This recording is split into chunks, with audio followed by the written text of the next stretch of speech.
Good evening and welcome to a new program called To The Point. Every weekday from Monday to Friday, we'll bring you the top stories in the news with the specific aim of helping you understand them better. We'll reveal facts that have been ignored, explore different interpretations, and present the best analysis. But tonight, for the first episode, we have a truly special program, an exclusive opinion poll on which way the voters of Delhi are leaning and how they view the political parties. Over the next 1 hour, we'll give you the most up-to-date and accurate idea of how Delhi will vote on April the 10th.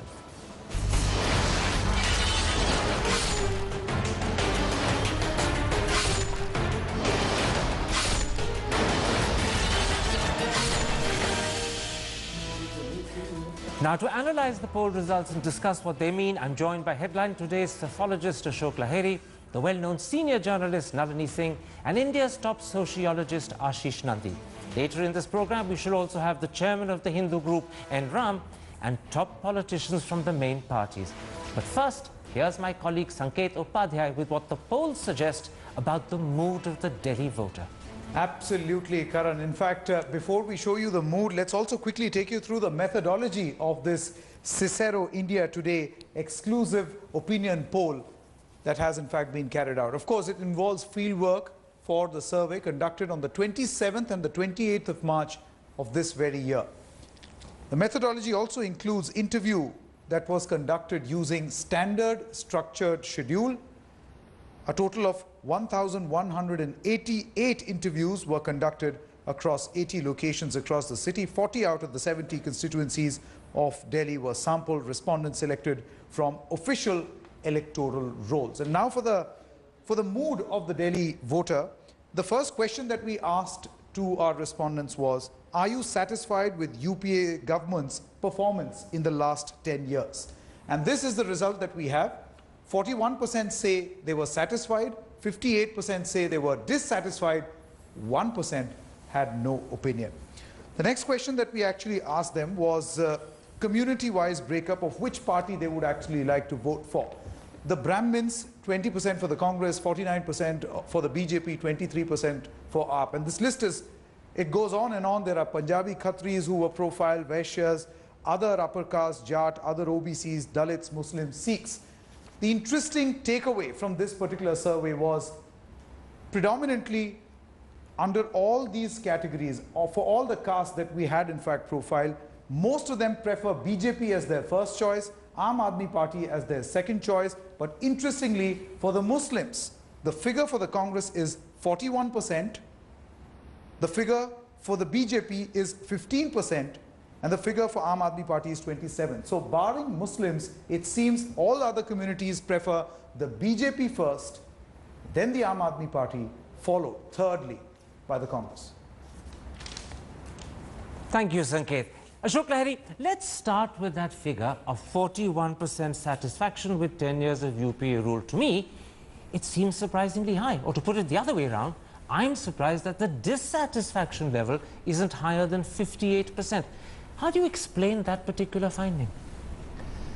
The figure should be read in broad terms. What I see is that for every 3 people that are dissatisfied, there are 3 people who are dissatisfied, 2 are satisfied. The research shows that when you ask me a question on which I'm not really very well informed, I tend to acquiesce. For example, you ask me, what do I feel about this soap? And I haven't really thought about it. I find it culturally polite to say that I'm satisfied. So in other words, this is an answer that reflects people not really thinking hard about what they're saying, and therefore this is an answer of satisfaction versus dissatisfaction that we should be careful about. The 2 other points that Karan I'll make. One is that if you look at what the polls were saying earlier about Sheila Dikshit or Nitish Kumar, satisfaction was 65, 60%, 70%. Now dissatisfaction is much higher than that. So look at it dynamically. Second, don't forget Delhi is different from India. The per capita income is about 2.5 times higher at 1,36,000. Even infrastructure is much better in Delhi. I'm interrupting you. You're saying because of per capita income levels being higher in Delhi, people's satisfaction with the UPA government could be higher in Delhi than it is elsewhere in the country. Because the dissatisfaction will be higher the lower your income is or more unemployed you are and so on. Nalini Singh, to what extent is what I still insist on calling a surprisingly high satisfaction level, a reflection of the fact that we've had disappointment in Delhi, if not disillusionment, with the Aam Aadmi Party government, for not just the reason that it lasted barely 49 days, but also Santosh Bharti's behavior, Arvind Kejriwal's very controversial dharna. Is that one reason why, with hindsight, satisfaction with UP looks higher than one would expect? You know, as Ashok was speaking, this is what was on my mind, that perhaps it is the fact that we had a government that lasted 49 days, did something in the categories that you have so far talked about, the Brahmins, the Khatris, slightly the upper class, if I may say, not only the upper caste. So these people are saying that they did not deliver, that this is a government that did not deliver, the Aam Aadmi Party government in Delhi.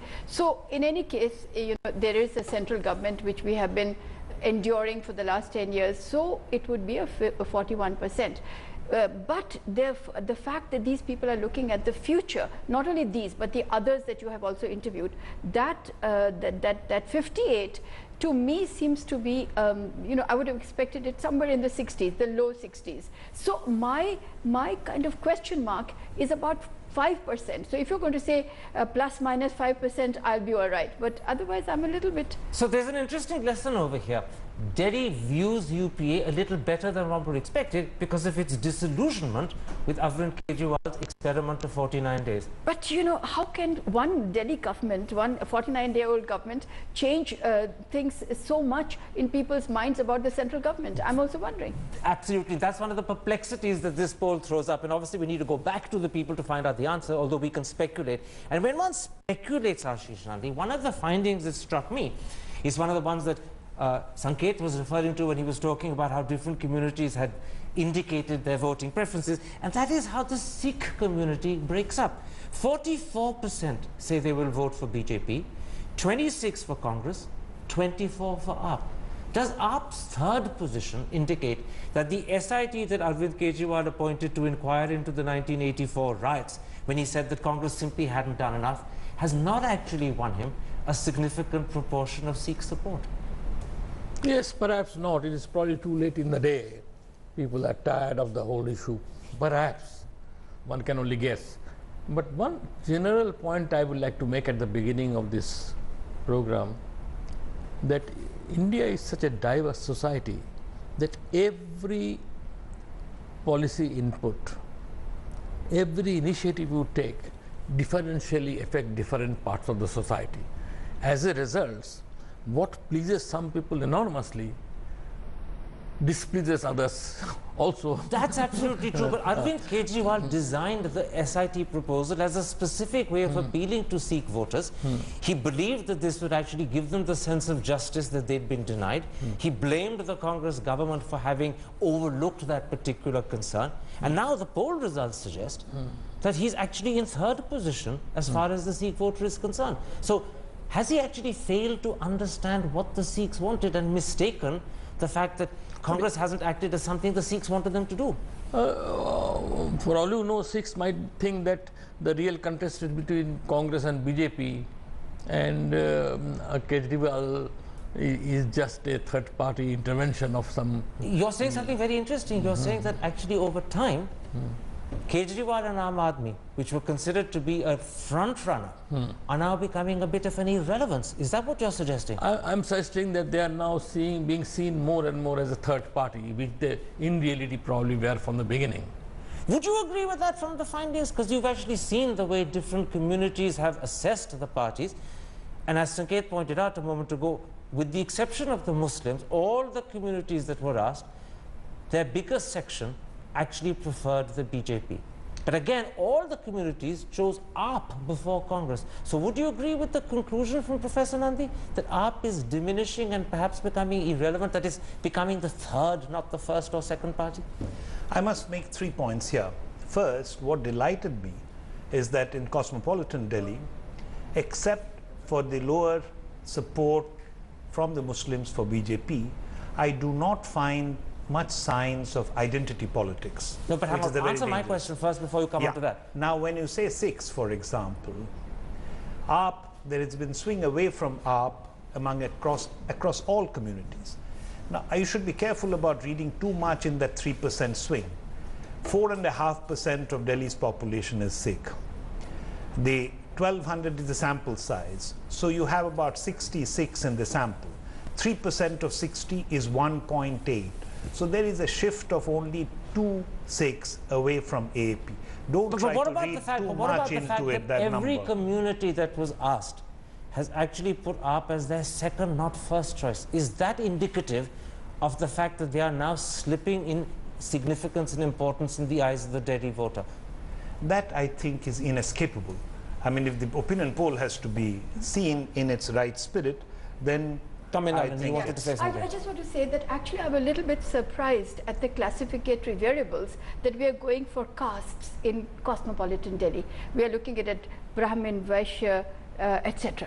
Now I can understand. Although that is how classically political analysis is done. But cosmopolitan Delhi, as he just mentioned, and also as you and I also feel it in our bones. But what I would say is that I do understand that there is a Muslim vote. I also understand that there is a Sikh vote. But otherwise, the rest of the, the city, the metro, the mega metro is something else. What I would say is that actually, if you told me that we conducted this in the the JJ clusters, the slum No, it was colonies. conducted in 40 out of 70 constituencies in Delhi. So it will actually be conducted right across the state. So the variable for me is whether it is conducted in the JJ clusters or in other localities. That seems to be determining much more, in my mind, what the mood of the Delhi voter is.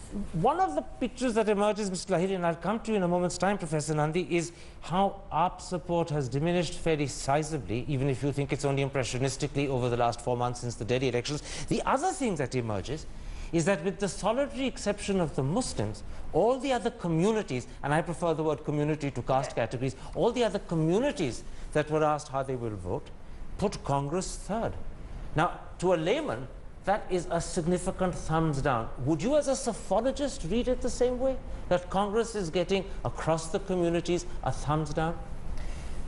It's I think, unavoidable to draw the conclusion that for the grand old party it's very bad news. Because mind you, Delhi has got a peculiar pattern. Delhi's loyalties last for about a decade. Then it switches. 80s belong to the BJP. No, it was 80s to the Congress, 90s to the BJP. The last decade was to the Congress. Last then 15 years to the Congress. 15 years. 2012, before the municipal elections, I think Delhi's loyalties changed. Where are Delhi's loyalties going now? That's what the poll's supposed to find out. You interpreted it for me. Yeah. What is interesting is there has been a sea change from 2013 assembly elections You're a very to careful today. psephologist who doesn't want to actually stick his neck out and give a definite opinion. You're becoming more academic than psephological. Answer this question, because the voters want to know from you as a psephologist. No, I don't. Which way are the loyalties of the Delhi voters switching now, as far as you can tell? Towards the BJP. That is Towards the BJP. Towards the BJP. And Congress, therefore, faces a long, hard road when it has to win back the support, win back the loyalty it's lost. And there are not too many days left. 10th is the polls. As a sociologist who judges people's reactions and who studies the way moods shift, would you say that these indications where Congress is coming third, no matter which category you look at with the exception of the Muslims, suggest that the road to political recovery will be long, it will be hard, and it may not yield results for Congress quickly? Look, 15 years is a very long time in electoral politics. Congress has ruled the roost for these 15 years. I think psychologically they are prepared to lose. That's not the part of the story. The real story is this, that if you look at the data, you get the impression that some people, there is an anti-Congress wave, because all the communities, most of the communities are saying that, except for the Muslims. But after you have said that, the point remains, whom are they moving towards? They are obviously moving towards BJP, but you do see that other contestants are there. It's basically, we are not talking about Congress. Congress is losing party. We are talking of Aam Aadmi Party and the BJP. Well, let's see if you agree with that. He says there's a real sense in which Delhi voters, as this poll suggests, are moving towards the BJP, but other contestants are there. But are they really there? Because our poll shows not just that if you go by how communities will vote, if you even go by how the voter by age will vote, all the age categories suggest that BJP is the favorite, Congress third, AAP second. If you put the two categories together, voting by community with voting by age, you get the feeling that there's a very strong Modi influence behind the BJP's performance in these polls. It's a very acute question. I'll just answer that. But before that, I'll hazard a guess, being a non-sociologist, etc. But I would say the AAP voters are decamping to BJP. The Congress voters are going to AAP, or have been going to AAP. Now I believe they're also on the way back, because it is too radical for Congress voters to go to BJP. So there is this shift going on, that the AAP voters go to BJP, the Congress voters go to AAP, and maybe they're coming back. But that's the kind of shift. In which case, very quickly, in which case, is AAP losing more to BJP than it's gaining from Congress, which is why AAP itself is also sliding from its position in December last year? I think that the slide of Congress voters to AAP has somewhat subsided. And therefore, it's not as if that landslide that was happening is not happening. So AAP is bleeding rather than gaining overall? AAP is bleeding. But I would just you know, come back to that point, to my question about Modi. About Modi. Do you know, I feel, and I'm going to stick my neck out, who is actually going to determine which way Delhi votes, or where the seats go, or where the vote percentage goes? Who's going to determine this? You know what? I feel that the young voter in the JJ cluster, that if that young voter is voting Modi, when the rest of the family is voting either Congress or it is voting AAP, especially, and this JJ cluster includes the 5 lakh Muslim voters you have. So is there a peeling off, not amongst the Muslim youth, but in the other youth? Is it peeling off and going to Modi? If it is, then the vote percentage of BJP is definitely going to be higher. What Nalini is positing is something that conventional opinion has actually resisted accepting. The conventional opinion is that the 49 days of Aam Aadmi government meant that the middle class support that Aam Aadmi had has peeled away. They're disenchanted, they're disillusioned, they're irritated by Santosh Bharti's behavior, the dharna, or the collapse of the government. But because of the subsidies given in terms of electricity, in terms of water, right? Because of the impact on corruption that may be more talked about than actual, the Jhuggi Jhompri support, as Nalini phrased it, remains loyal and may have grown. Nash, would you accept that the opposite could be happening? Because that's what she's positing, that the opposite may happen rather than the received wisdom.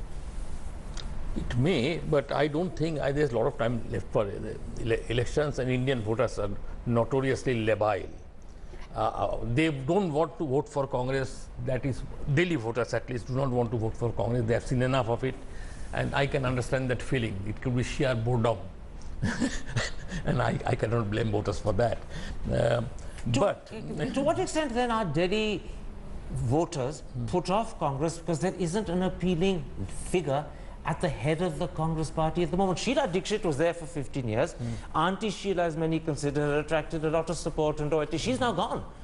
Arvinder Singh Lavdi simply doesn't have the same appeal. Kejriwal and Harshvardhan, on the other hand, are attractive known entities. So is the absence of a knowable, likable figure at the head of Congress costing Congress this time around? Difficult to say. I think it wouldn't have made much of a difference, frankly speaking, even if Sheila has stayed back. Would you agree with that? That the absence of a Sheila Dikshit type figure at the head of Congress is costing Congress? I don't know. I mean, you're asking me the whys of election. Because you're a psephologist who reads figures and interprets them for us. Psephology deals with whats of election. Whys can come only after a post-poll detailed survey. But Karan, allow me to make 2 points. One, will you not answer my question before you make those points? Whether Sheila Dikshit would have made a difference or not, it's a counterfactual. Not Sheila. The absence of a Sheila Dikshit-like figure to compare with Harshvardhan, to compare with Arvind Kejriwal. There is no known face heading Congress in Delhi. There is a known face heading Aam Aadmi. There is a known entity heading BJP. Is that vacuum costing Congress? But that is true of BJP as well. BJP is also leading the election in every state with the prime ministerial candidate. But in Delhi, they've got Harshvardhan. Chief ministerial they've got Harshvardhan in Delhi, who's a known entity. No, I would not discount the fact that a charismatic leader at the head of a campaign helps in a state. But how much is difficult to say. But Karan, I'm going to actually jump in here to say that you're saying that he's saying that BJP has Harshvardhan.